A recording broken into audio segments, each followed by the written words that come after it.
Ownership in a business can take many forms, but in corporations, it's defined by shares of stock. These shares represent portions of the company, and the people who own them are known as shareholders. Shareholders, also called stockholders, are individuals or entities that legally own one or more shares in a corporation. They have ownership rights based on their percentage of ownership, with share values ranging from less than 1% to 100% of the company.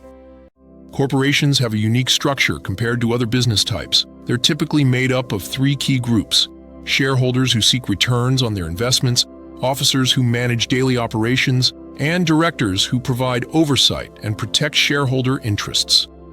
This separation allows shareholders to own the business without necessarily being involved in its day-to-day management.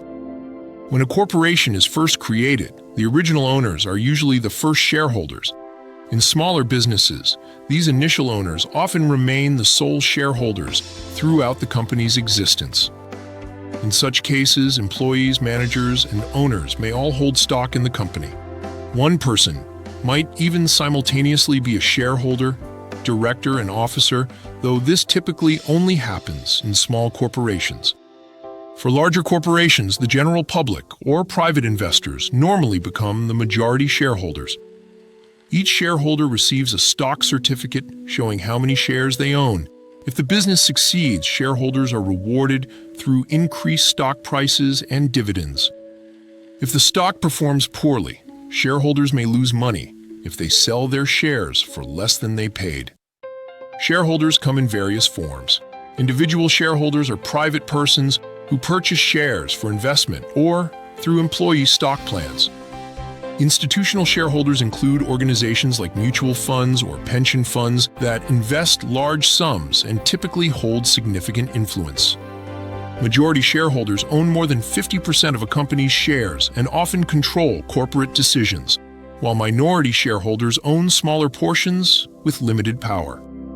There are also preferred shareholders who typically don't have voting rights but receive fixed dividends and have higher claims on assets during liquidation than common shareholders. Common shareholders hold standard voting rights and receive dividends that vary with company performance. Shareholders enjoy several important rights. They can access and analyze corporate records related to governance and financial performance.